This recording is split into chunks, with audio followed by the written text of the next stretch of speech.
Thanks for having me. It is so incredible to have you. There are so many questions about endometriosis, from just the basics of what exactly is it to what's being done about it. And you're the perfect person because you're on the forefront of research. And research is a topic that I think needs more discussion and more education about. So thank you for being here today to give your insight on all the cool stuff going on in the science community with endo.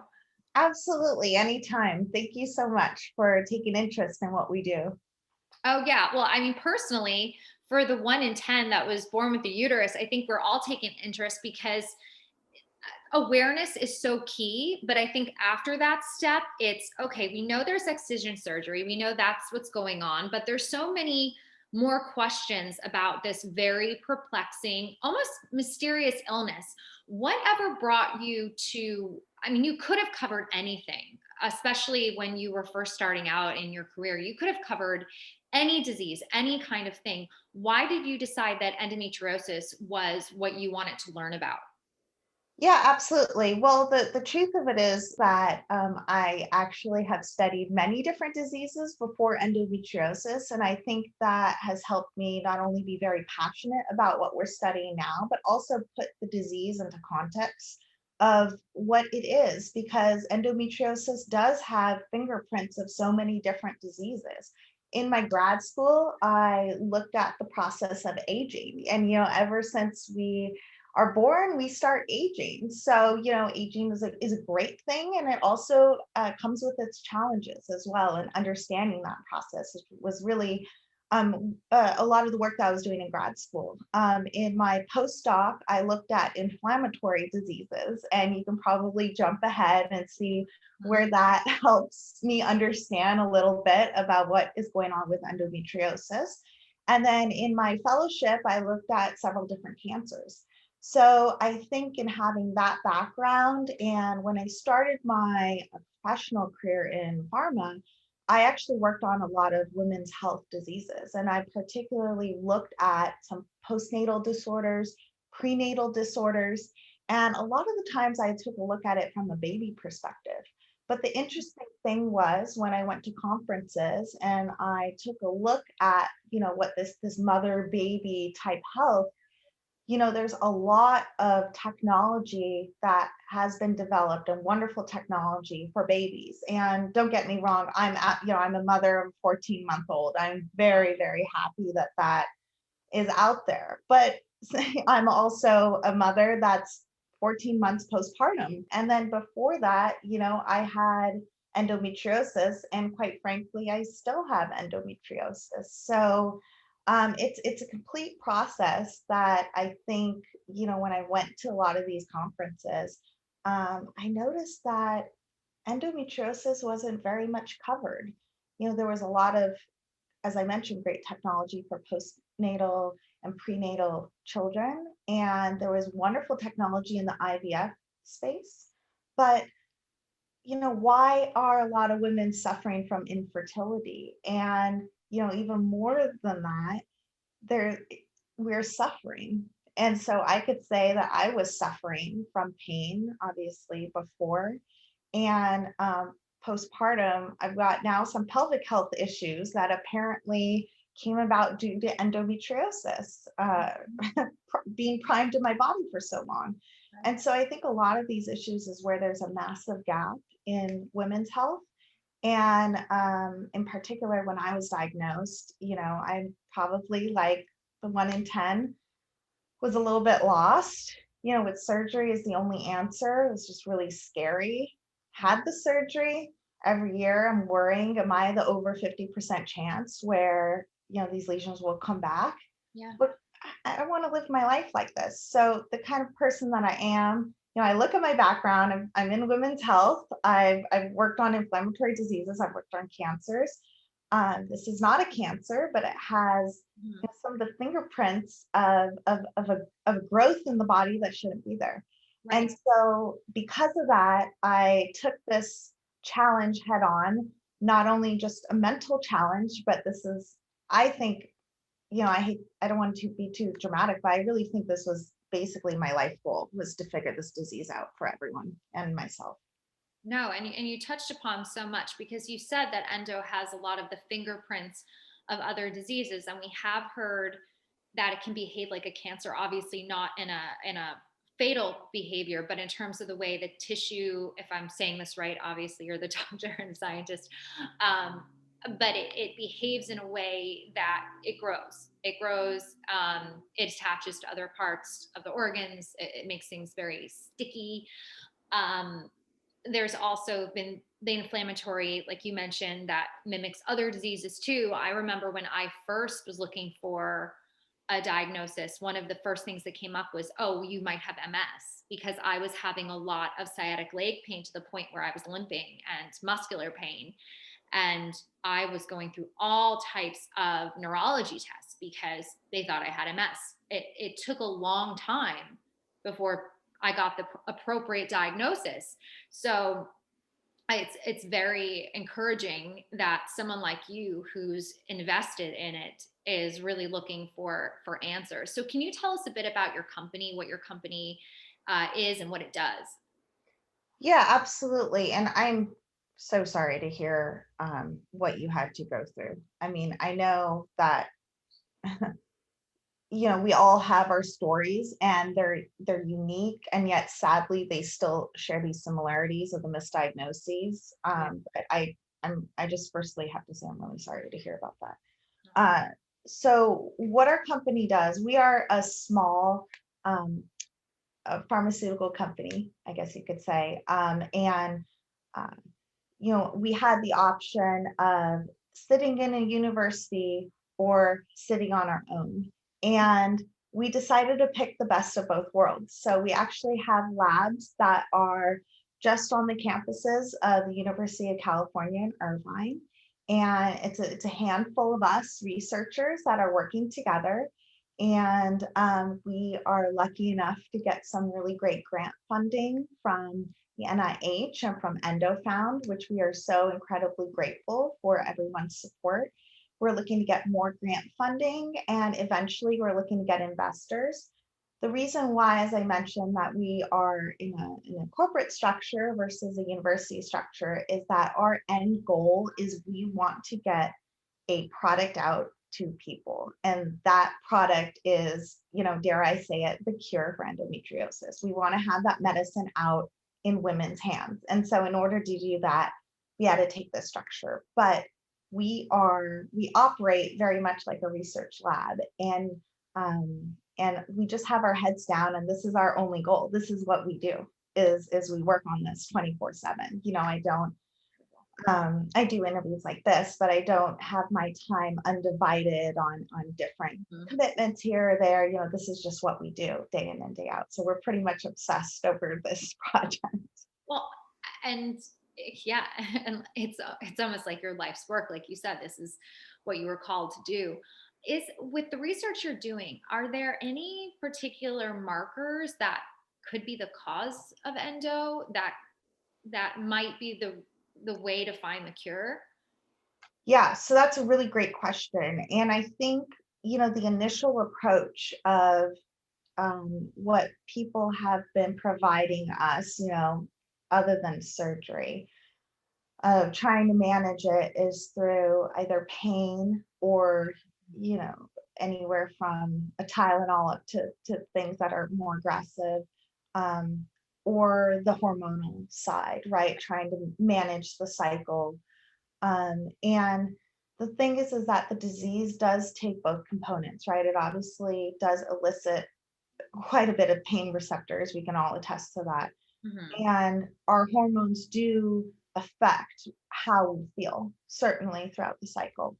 But that's not the approach we take. It's something that you allude to. We look at the root cause of what is going on. Why do we have these cells that otherwise were, healthy in the uterus? What happened to them that made them change, that made them migrate out of the uterus and become invasive, become fibrotic, making these lesions, attaching to other organs in the body? I was one of the lucky ones where it touched my appendix, right? And that wasn't fun.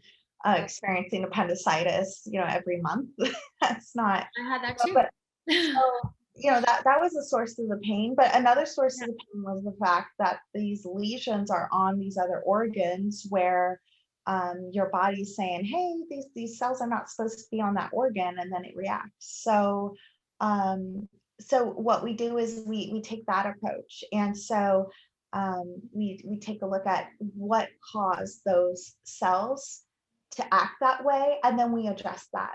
And so the very important thing about the work that we do is we not only look to see how can we get rid of the lesions, but Mhm. also how do we make sure that the rest of the cells in our body are completely okay and untouched. And that's really, really important to balance what we call efficacy and safety. And so, again, you have to remember at the end of the day, I'm not trying to just offer it to you. I want to take it myself, right? And I think that everyone in this field with a good heart, is trying to offer something wonderful to patients, but it is something extra special when you're doing it for yourself as well.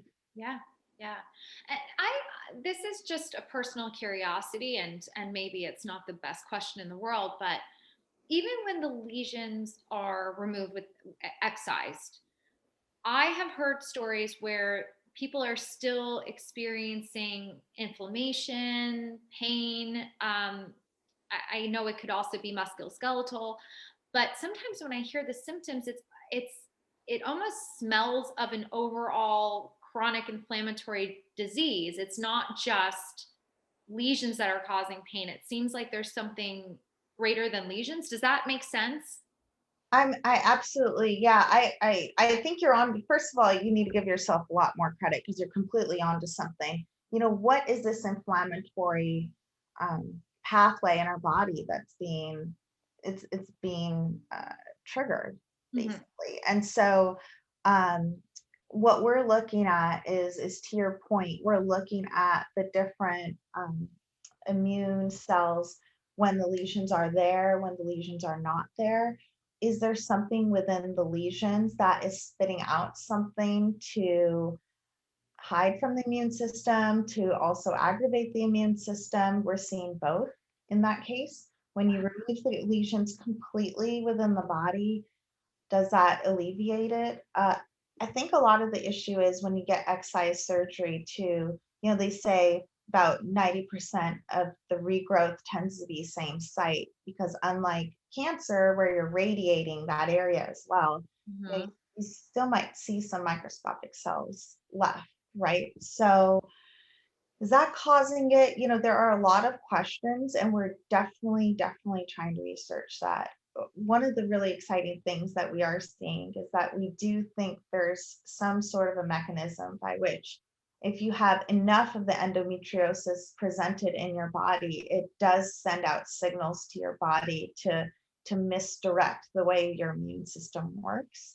When we add our therapeutic, we see that go away, similar to the a non-endometriosis, say someone that's never had endometriosis. So we're really, really encouraged and excited about that. And we're going to continue looking at that, but it's an extremely complicated disease. There's no doubt Well, about yeah, because again, I keep finding these kind of parallels and talking to people's stories. And some people, once they have the excision surgery, they're great and they never have a problem again, which is honestly like the very small percentage. yeah. And then the people I've been speaking to mostly are having symptoms that to me just smell of of an illness that is far more than just the excisions being removed themselves. um, and that makes sense with the therapies that you're working on. Are you to the point where you know how it could be dispensed, or is it still pretty early on? Yeah, no, we are really excited because we think that the first medication to market will be an oral pill. And, that's, no one wants an injection. And so a lot of times when there's new um, uh, therapies to market, it tends to be injection based, worse IV or then best, I guess, self injection. But I hate needles, so we're working Yeah. really, really hard. So the first one will be a pill. It's looking like, which is really exciting. And then we're working really hard too to see if we can formulate it into what you call more local delivery. So something like a vaginal ring, which is Okay. something I'm really excited about because although we're really happy, we're going to be offering, hopefully a pill version. Who wants to remember to take a pill every day? I mean, I'm sure we will, to get rid Yeah. of the disease, right? But I think Yeah. in drug development, you're constantly thinking, how do you make sure that women in their teens, 20s, 30s, or anyone, quite frankly, takes the medication and takes that as intended. So we're really, really excited about the possibility of vaginal ring. So what would this pill or vaginal ring target precisely? What makes it different than, let's say, like the birth control pill or, the dreaded L word that everyone hates talking about, Yeah. Lupron? Well, it's non-hormonal at all. So it itself is not a hormone. It doesn't attack a hormonal pathway. Your hormones do not change at all. If a woman wants to continue taking her birth control pill and everything like that, it's definitely an option. But that's not something that we're even Mhm. touching. So that's really, I think, really exciting because it liberates women from being forced to change their cycle if they don't want to, or change their birth control method that they're so comfortable with. So we're really excited about that. It also would not be something that a woman would have to be on for the rest of her life. That's not it at all. It would probably, we're refining the details, but it would probably be about a month treatment. Uh, Really? yeah. So imagine this world where you are diagnosed with endometriosis, and then a month later it's gone. And that's the world that I want to provide women. Um, I don't want to get too excited yet. Although this sounds like a miracle. When could this potentially be on the market? Yeah, 'Cause so I there's want, I want to take it. yeah. So some of our biggest hurdles are just more financial. Then, of course, we're in the COVID environment and Right, having right. to deal with all that fun stuff. So if it's pretty sad if the amount of funds that were put into COVID were put into endometriosis, we could probably have something out in a few years, right? Right. Like 3 years or so. For us, I believe that we're hoping, knock on wood, to be able to start clinical trials in about 2 to 3 years. Okay. Yeah. So and then we can um, get it through the clinical trials and get it out to women. So that's our goal right now. Well, this is music to my ears, and I'm sure so many others, because the idea that you could have a ring or a pill that can essentially eradicate a just debilitating disease that affects so many levels of a person's life is miraculous. And I hope that we can continue having you come on to talk about where things are at with your research. And I also want to have you come back on to just talk about the mechanism of the disease, how it works, because I think we talk a lot about the lesions and the idea of what it is just by the clinical definition. But I really want to get into kind of like the nitty gritty of what endo does to the body the next time. Yeah, absolutely. Yeah, I'd love to come back and talk a lot more about that. But I really want to make sure that the take home message is that, we're not alone, even though we know that we're not alone because there's at least 10% of us walking around with this. It feels very lonely, and it feels like, at least in my case, I felt like very lost, and I felt like there's no answers, given this pill, that pill, this injection, that injection, to feel worse, to feel maybe slightly better, but it's not going to help with the long-term goal, or it Yeah. just Yeah. yeah, we're really looking to help to make sure that this disease is a thing of the past and is not as debilitating as what we've had to experience. I pray I pray that all of this comes to fruition for you. And if I man, I wish if there's any way I can help, we'll talk. But we'll talk. But yeah, I would love to see this happen because it sounds incredible. So thank you, Tanya, for everything that you've been doing for endo and for the person with endo. And we would love to have you come back for Endo TV and discuss more. Thank you very much for having me. This has been wonderful to chat. And yeah, and You, I can't wait to come back as well. yay! Thank Thank you. you.